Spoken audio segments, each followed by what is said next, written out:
Robert Kevin Ellis datang ke Bali untuk mencari ketenangan dan cinta.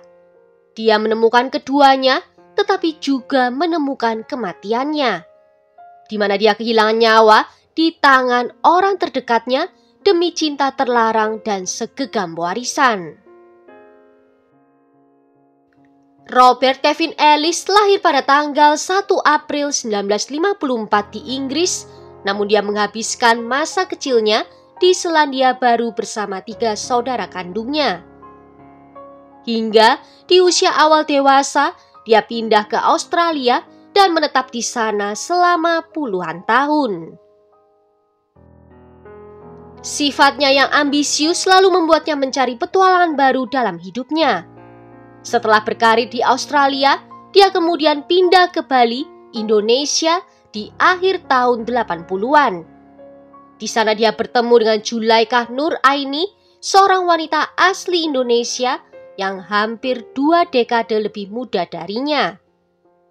Mereka kemudian menikah pada tahun 1989 dan memiliki 2 orang putra bernama Peter dan John.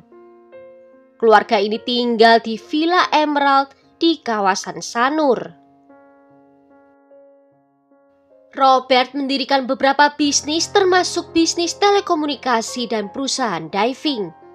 Tampaknya dia memiliki segalanya, kekayaan, kesuksesan, dan juga keluarga. Robert adalah seorang pria yang sangat baik dan murah hati. Dan setelah berjalan lebih dari 2 dekade, pernikahan Robert dan Zulaikha mulai retak.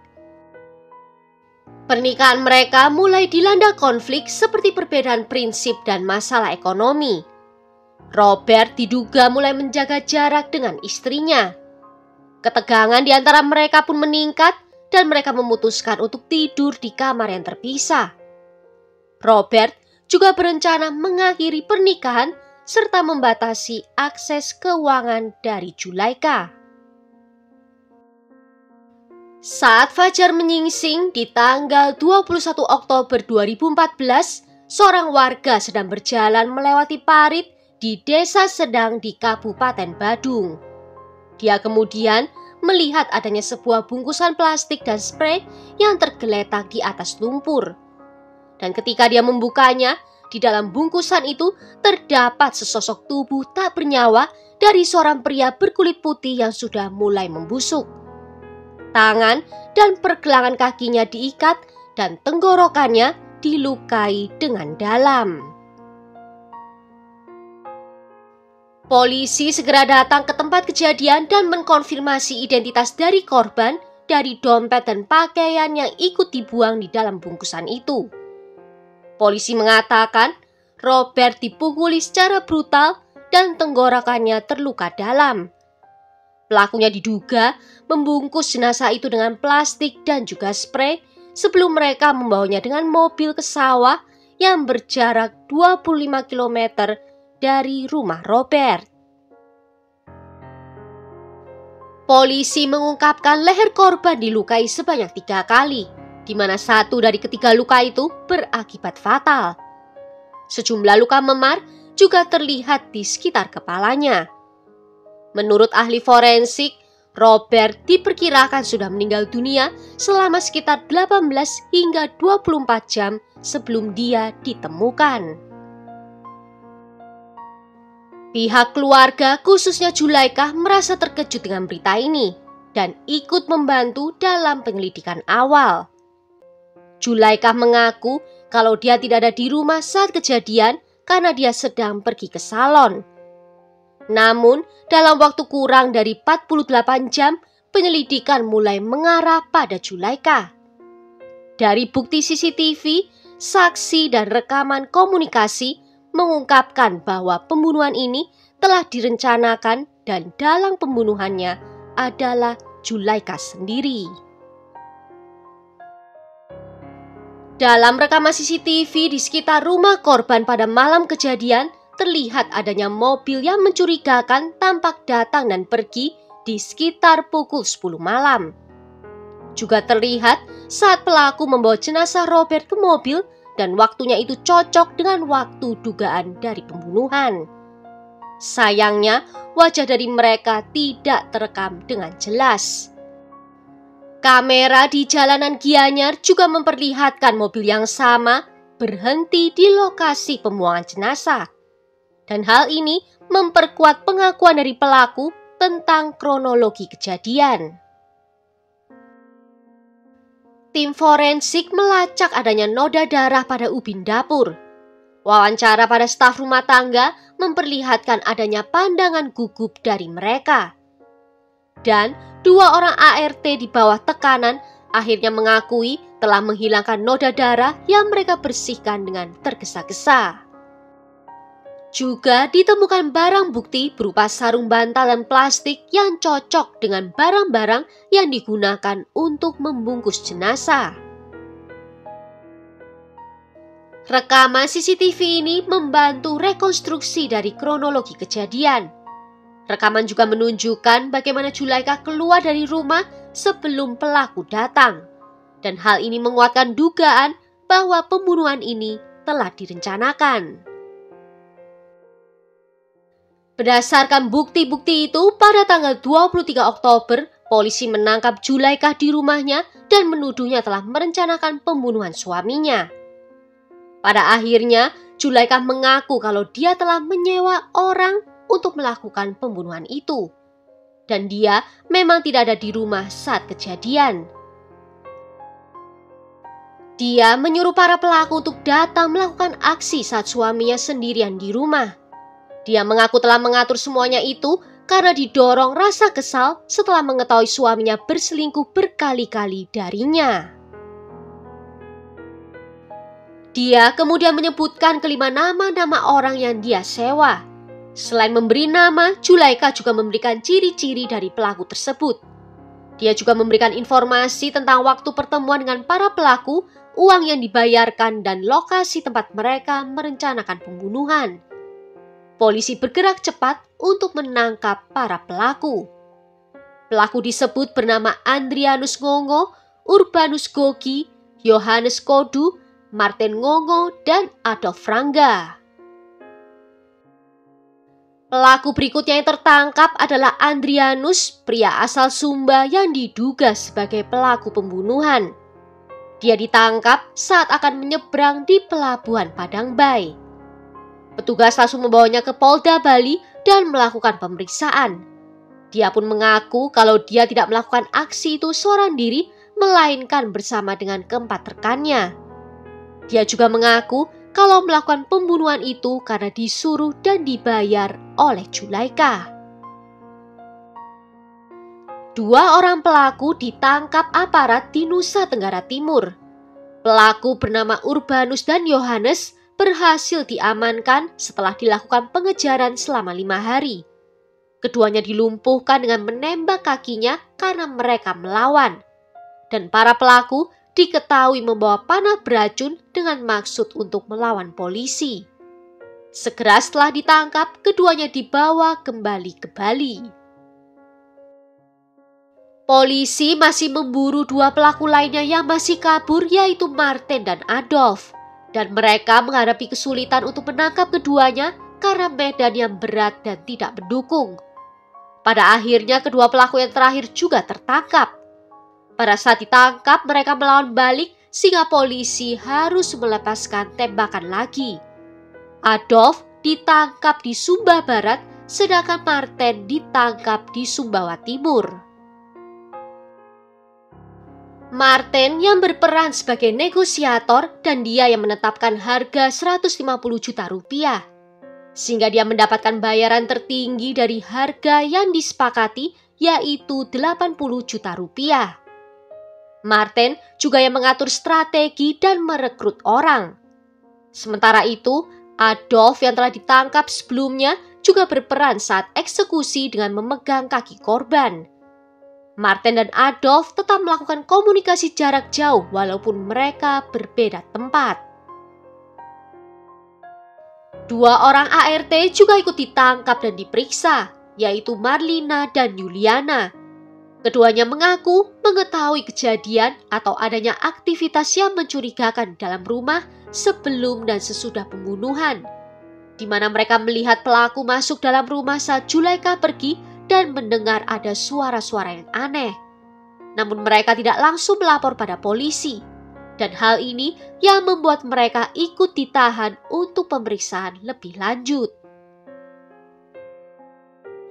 Zulaikha yang sudah kesal terhadap suaminya berencana menghabisi nyawanya. Dia lalu menceritakan pada ART-nya yang bernama Marlina dan menyuruhnya untuk mencari orang untuk melakukan pembunuhan itu. Marlina lalu menghubungi pacarnya Andrianus dan membicarakan rencana itu dengan Zulaikha. Zulaikha lalu meminta pada Andrianus untuk mencari orang lain lagi untuk menjalankan rencana mereka. Semua terdakwa diadili secara terpisah di Pengadilan Negeri Denpasar. Zulaikha menjalani persidangan pada tanggal 4 Februari 2015. Penuntutan dimulai dengan kejelasan menyatakan bagaimana pelaku atas perintah dari Zulaikha melukai leher Robert, membungkus tubuhnya dengan plastik dan membuangnya di sawah. Jaksa menuduh Zulaikha sebagai otak pembunuhan. Dia disebut menyuruh pelaku untuk membunuh suaminya dengan motif perselisihan rumah tangga dan juga ekonomi. Zulaikha berusaha menyangkal tuduhan bahwa dia yang memerintahkan pembunuhan itu. Namun kesaksian dari para pelaku lainnya sangatlah memberatkan dirinya. Kedua ART maju untuk bersaksi. Dengan suaranya yang tenang dan tak tergoyahkan, kesaksian mereka membuat seisi ruang sidang menjadi terkejut.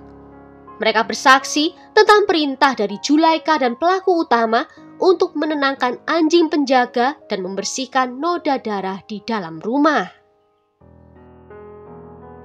Kesaksian itu semakin memberatkan posisi Zulaikha. Dia akhirnya berbicara tentang keputusasaan yang dia rasakan akibat pernikahannya yang hancur karena kekhawatiran ekonomi dan pengkhianatan. Zulaikha menceritakan rasa tertekannya dan merasa tidak dihargai karena kerap dimaki-maki secara verbal. Robert dikatakan juga sangat mengendalikan keuangannya dan sering merendahkan dirinya di depan orang lain. Zulaikha tidak diberi akses cukup terhadap kekayaan Robert meskipun mereka tinggal dalam kemewahan. Dan karena sudah tak tahan dengan perlakuan dari suaminya itu, Zulaikha mengaku ingin memberi pelajaran pada suaminya. Argumen yang disajikan oleh Zulaikha terdengar hampa.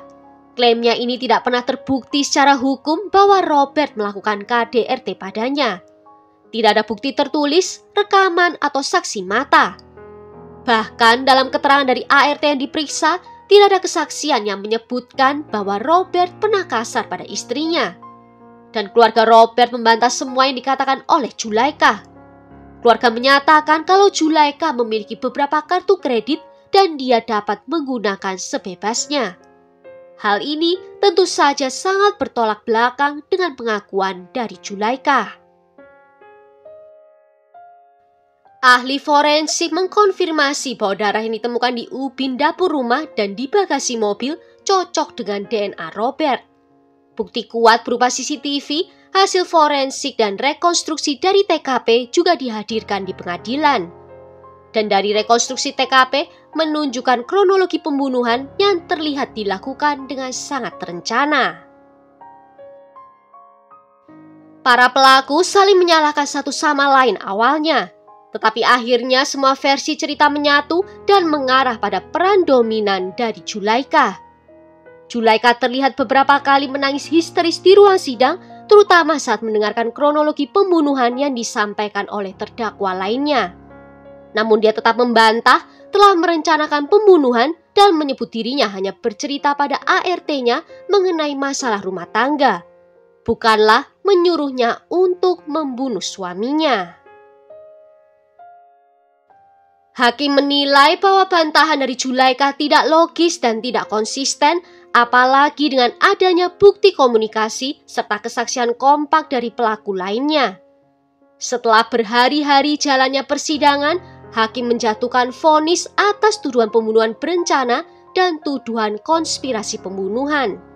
Dan Zulaikha dijatuhi hukuman penjara selama 12 tahun.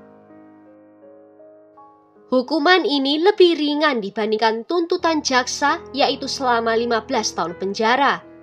Hal ini dikarenakan tidak adanya catatan kriminal sebelumnya, dia dianggap kooperatif dan memiliki anak yang masih butuh perlindungan. Namun, keluarga Robert tidak puas dengan putusan ini.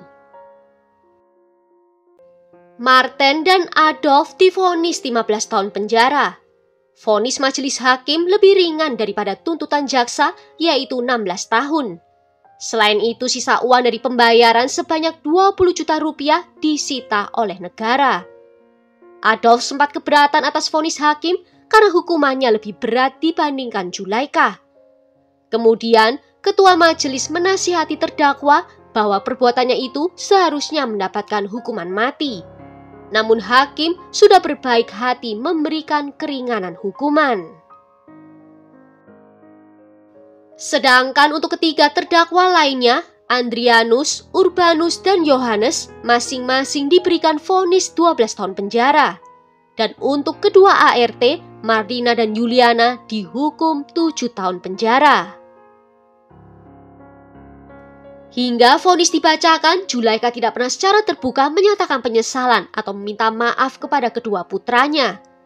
Hal ini membuat banyak publik bersimpati lebih besar pada korban dan kedua anaknya, serta mengecam tindakan dari Zulaikha.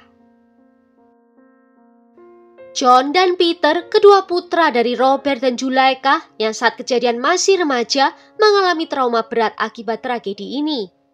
Mereka tidak hanya kehilangan ayah secara tragis, tetapi juga harus menerima kenyataan bahwa ibu mereka lah yang terlibat dalam pembunuhan itu. Keduanya terlihat hadir dalam persidangan, tampak duduk diam dan menangis saat mendengar kronologi dari pembunuhan ayah mereka. Keduanya mengaku dekat pada ayah mereka, di mana sang ayah dikenal sebagai sosok yang disiplin, penyayang, dan selalu mendukung anak-anaknya. Ketika tahu ibu mereka terlibat, mereka mengalami dilema batin yang besar. Salah seorang putra menyatakan bahwa dia ingin tahu kenapa ibunya melakukan hal ini dan mengatakan kalau ayahnya tak pantas diperlakukan seperti itu. Setelah kejadian ini, keduanya diasuh oleh pihak keluarga Robert di Inggris. Dalam hukum Indonesia, seseorang yang terbukti membunuh pihak yang mewariskan harta secara hukum gugur hak warisnya, yang berarti Zulaikha tidak berhak mewarisi harta mendiang dari suaminya. Warisan itu akan jatuh ke kedua anak dari Robert, namun karena saat kejadian mereka masih di bawah umur, pengelolaan harta warisan berada di bawah wali yang ditunjuk oleh pengadilan atau keluarga yang mengasuh mereka.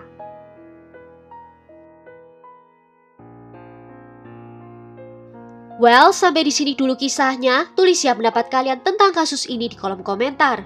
Jika ada yang mau request kasus, juga bisa menuliskannya di bawah. Akhir kata terima kasih kalau sudah nonton video ini sampai akhir. Sampai jumpa di video berikutnya. Ciao!